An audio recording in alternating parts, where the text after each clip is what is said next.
Good evening, this is Timurid the Human, and welcome to this time-lapse of Rome Total War Remastered. And you join me for a particularly intriguing rule set here today, because I've only changed one thing, and there is a preference within the faction files of whether they prefer to invade via naval invasion or by land. Now, on Rome Total War, every faction is actually set to its preference being land invasions. Nonetheless, obviously they do still invade by sea, albeit not necessarily too often. The likes of the Romans are quite good at it, to be honest. We see the Romans head over to Africa, the Brutii heading over to Greece, and occasionally the Julii will actually make it over to Spain as well. But, okay, this has not necessarily had the complete insanity that I was expecting it to. See, in Medieval 2, a lot more of the factions do have their preferences set to naval invasions, which is why you see the like of Spain and Portugal always invade Carnarvon over in Wales and Ireland, all of that kind of nonsense. It's also the reason why you get the likes of Milan in Sicily just randomly landing wherever you happen to be. Now, okay, on Rome I was expecting thus this particular change to have a kind of crazy effect and see all sorts of random new empires form. Now, okay, it should be said that people are still making odd random invasions here, but they're not very successful at it. Over here in Salamis, we see a formerly Egyptian settlement that has turned rebel at some point, but whilst the Egyptians and the Macedonians have both landed here, neither of them seem to be bothered to actually take it. In fact, I even got rid of the units for a couple turns to see if they would walk into an empty settlement. They still won't do it. It's very, very strange indeed. We see this over here in Massilia, the Spanish have landed, and they're not doing anything to actually take the settlement. The weirder thing, probably, is what you might have noticed over in northern Italy, where for quite a long time at the end of the game here, Mediolanum has been rebel, Segesta was rebel for a huge amount of time, I think.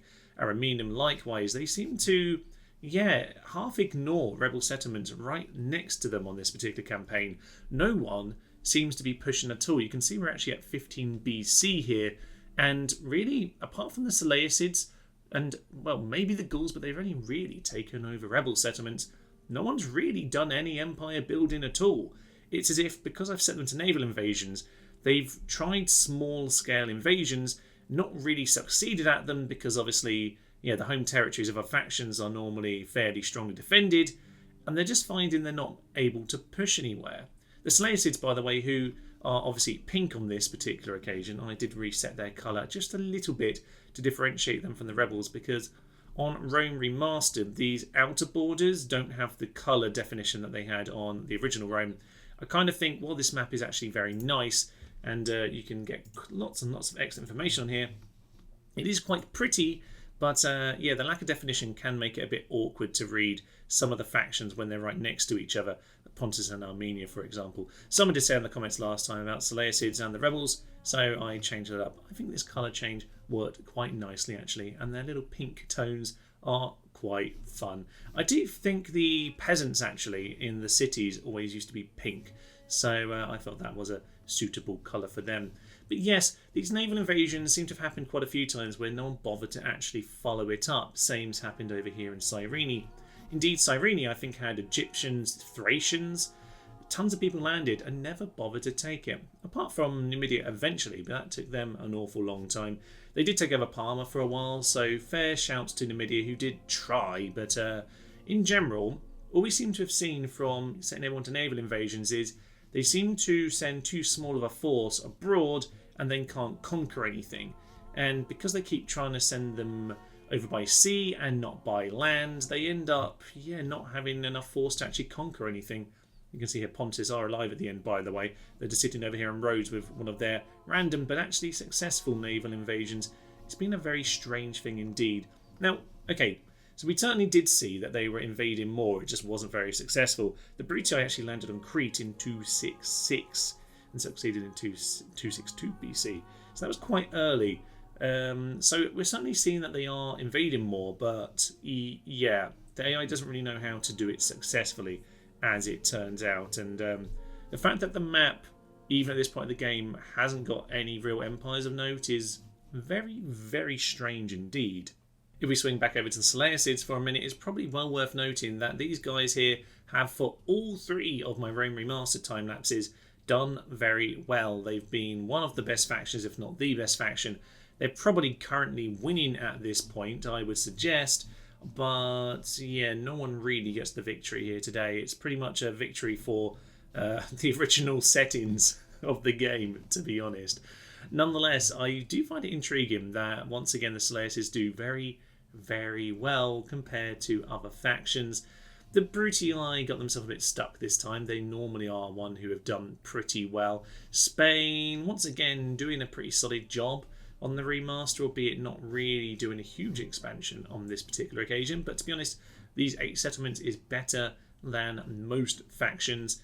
And as for Rome, I am finding that SPQR are a little bit more pushy in the defence. Carthage landed a lot of times in Italy and got absolutely demolished every time because the Senate army would turn up and smash them. The weird thing is about all these Gallic settlements here is while you might think they've been pushing at Rome, they've not. They've just taken these when they've repelled. I don't think any of them has been an actual conquest. It's all very, very strange indeed. And, okay, I think at this point, apart from... Okay, is there anything else to mention? Oh yeah, Scythia did take over Byzantium for a while. That was fun. Armenia with a little leap over here. Really, really, to be honest, they're all failures on this particular occasion. I'm not sure anyone deserves the victory. Well done if you survived. Big negative to the Julii, who once again died. They don't seem to be able to survive on the remaster, it turns out. They seem to get battered by the barbarians. But they do normally do enough to halt or to allow the other Romans to halt the invasions on the whole. So interesting once again to see what happens here. But on this particular occasion, I wouldn't call it a failure that no one won. It's actually very, very interesting and unusual. So in that sense, it's very much a success of a time-lapse particular rule set here today. But okay, I was hoping someone would start landing, I don't know, Germany would go land in Numidia and take it all over. But hey-ho, that did not happen. Small-scale invasions that largely failed is the name of the game here today, and I think that's an interesting place to leave it. So there I shall. I'm Thomas, this is Timurid Gaming. This has been a time-lapse for Rome Total War Remastered. Thank you, and goodbye. Shoot the flames of death into their eyes. Oh no, we're gonna die! Coward, coward, coward, coward, coward, coward, coward, coward, coward, coward, coward. Stop, sir! You're supposed to die! Run away, run away, run away, run away, run away! Our ballistas can actually shoot our own gates. Okay, let's get on with this battle. Run away.